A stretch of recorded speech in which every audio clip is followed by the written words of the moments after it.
We've seen politics become more divisive and messy business, and as a result, arguably the most qualified people aren't running anymore. What would it take for you yourself to run for office? And then, do you think we'll ever get back to a time where those most qualified people want to be in politics and want to? Well, I mean, there's always been sort of a disconnect between the right and the left in terms of qualified people going into public office. I will get to your first question. There's always been a disconnect because on the left, if you're really smart and qualified, you go into government. And on the right, if you're really smart and qualified, you go create things that help people and make millions of dollars.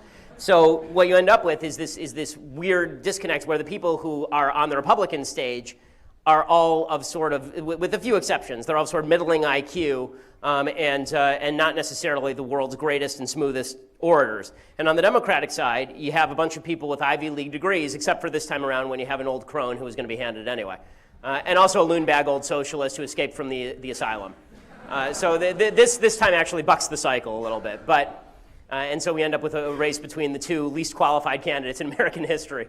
But all that said, what would it take for qualified people to jump in? First of all, people have to learn to love the fight, especially people of our generation. We have to learn to love the fight. Okay, the fight can be fun. This idea that there was ever civility and gentility in politics, not really. There was more kind of on an open level. But the fact is that back in 1800, if you read the scurrilous broadsides being published by the Adams campaign against the Jefferson campaign and back and forth, it was pretty rough stuff. I mean, you had a guy named James Callender, who's actually a muckraker for Thomas Jefferson, writing things about how John Adams was senile and he was running around the White House throwing his wig at people, really. And meanwhile, you had muckrakers for Adams trying to discredit Alexander Hamilton, who was on Jefferson's side, and bringing up all the issues about him having adulterous affairs and all this. So it's always been a rough business.